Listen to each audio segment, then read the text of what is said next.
Hey everyone, it's Sam here, and today I have a fun card that I'm going to show you how to make, and I'm going to be using the brand new Peanuts Christmas collection. Very excited for this one. I've already made a few projects and you'll see those over on the Craft Stash YouTube channel.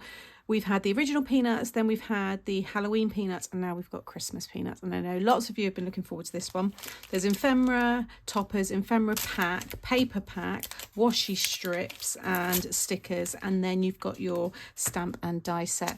And it's the stamp and die set and the papers that I'm going to use today. So let's get started. So I made this card using the Peanuts Halloween collection during a Facebook Live, and I thought it'd be really nice to redo again for YouTube and use the Christmas ones. So really easy, you don't need any specialty dies for this one. I've used my brick wall embossing folder, but you could skip that part, you don't need that one. And you can see here all of the lovely images when they're coloured in. Love the wreath. I love these two together. They're giving each other their gifts. You've got those on their sleigh, and this one as well, super cute. So I've just coloured those in using alcohol markers, and I've added a glaze on there as well, so it's nice and shiny. Okay, so for the back of the card, you want a piece of 5 3/4 by 8, and then for the front, you want the same 5 3/4 by 8.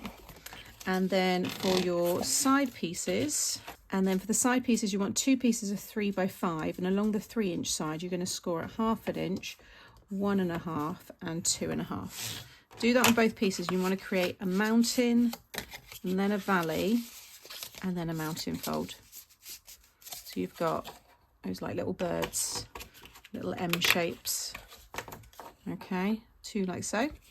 And then with the front one, that's the one that I embossed, and I've just gone over it with the, I think it was gathered twigs just over the top of the craft cards. This is a 280 GSM, but again, a lightweight 220 will be fine. You know, you can add mats and layers or always double it up if you want. And then if you want to create the roof effect, these are 2 strips of 1 by 6. And what I did, I just scored at every track, so every 1/8, I just scored a line just to create a little bit of interest, really. But again, if you've got an embossing folder, that would work. But you can see now it just gives you a nice texture for the rooftop there. And then you want to, just with a pencil, just mark up each side 5 inches. And then again, that side. And then along the top, you just want to mark the centre. So it'll be 2 7/8. And then using your trimmer, you're just going to cut from the side marker, so that 5-inch marker, up to your middle marker. Like so. And then again, like so. And then you just want to repeat that with this front piece, but all I'm going to do, put them together and just draw around it. It's just a little bit quicker, and just cut down those lines. Okay, next you want to cut your aperture into the front section here. So this one is 4 1/8 squared, so that was a die that I used. But you can also just use your trimmer. So if you don't have any dies, or maybe you want to do a circle shape, you know, you can draw around something. Looking at 7/8 of an inch in on each side. So I'm just going to use my trimmer here, and I'm just going to lay this edge up with 7/8 of an inch, drop that down. And then with my blade, I've just lined up the line here with the 7/8 of an inch on the ruler on the side here. And I'm going to cut all the way down to 4 7/8. And that will mean I'm 7/8 of an inch from this side as well. And then now you can see I've got my cut. Pop that back in, line it up with 7/8 of an inch. And again, the side there, and all the way down. Like so. And now I should, fingers crossed, oh yeah, perfectly met the corner there. But you can see how I'm cutting the frame. Again, that edge there, I'm just going to sit with the 7/8. So use your trimmer to cut your apertures. If you've never done it this way before, it's very easy to do. And then that last one, in fact I might flip it over, it's a bit easier to cut it. Okay, so now we can start to assemble one of your sides, and you're going to run your glue all the way down one of those 1/2 inch tabs, and then flip this over, and you're going to stick it, because it's 5 inches high, it will line up, although the worktop is the same colour as the cardstock, but it would be the same as, you know, the side part that you've cut on this piece. Okay, and again on this one, just give that a good burnish. Okay, and then you can stick the back on, but some of you might prefer to stick your pattern paper if you've got any of that, or embossed. You might do an inky background, but you want to cut yourself a piece of 5 by 5.5, and I'm going to choose one of the papers. So I think I'm going to go for this one because these will all still pop against that background. So you've got the candy cane, you've got the one with all the presents, you've got this one with like the string lights, you've got the holly.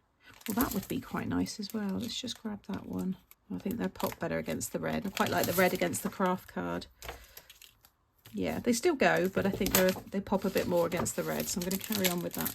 Okay, so that's everything now all in place. Now, if you want this to fit in an 8x8 envelope, you want to make sure that when you stick the roof on, it doesn't go past the 8-inch width there. And you can see the height is 8 as well. So just your decoration stuff, just make sure you don't go past, because it's easy to do. I'm going to use some foam pads to stick these down. Again, optional. I mean, there's a bit of dimension in it already, so why not add some more? So I'm just going to run that one down the side. And then you're just lining up the corner there with the corner of the top of the house. Again, a little bit of foam. I'll just add a little glue on that part there. Like so. Just double check. For some reason, mine are a little bit too long. Maybe I gave you the wrong, did I say 6? They're 5 7/8. Yeah, they're a bit shorter, but that's fine. Just trim them. I'm just going to trim off that end. So good job I checked. And then again, that one there. There we go. Perfect. Then to decorate.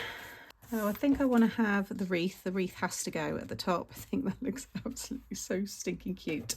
And then we have to have Charlie Brown inside there with his Christmas tree. I think I want to have these two either side. Something like that. You could recreate this card just with the ephemera if you didn't want to do any colouring. So you got the wreath there. I'm going to have a play around anyway, get this all done, and then I'll decorate all the envelope, and then I will add the wax seal.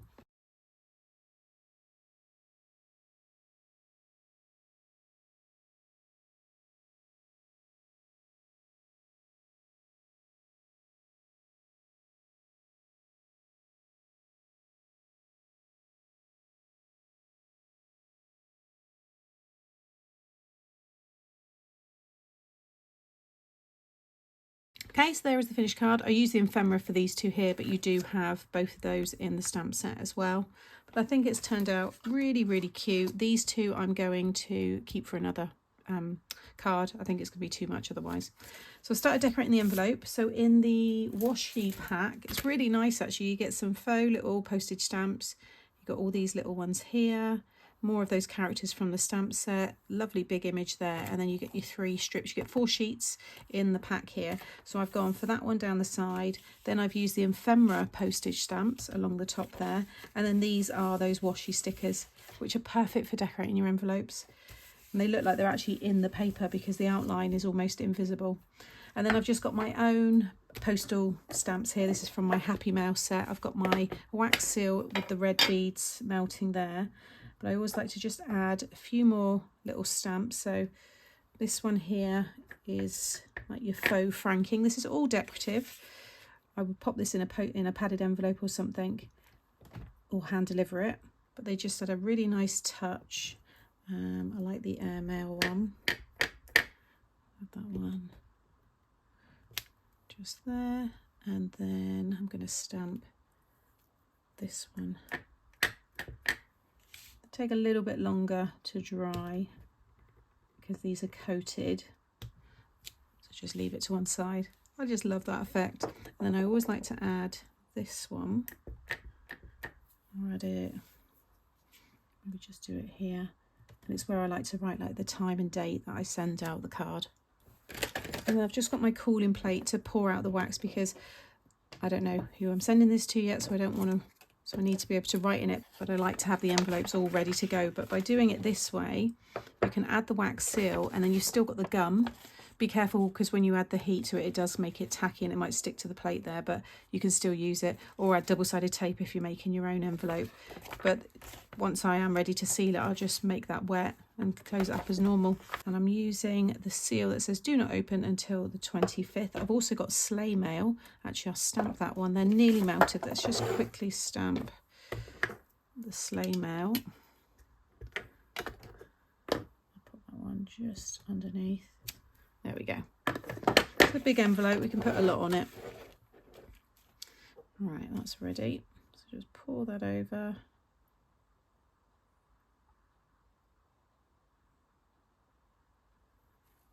So,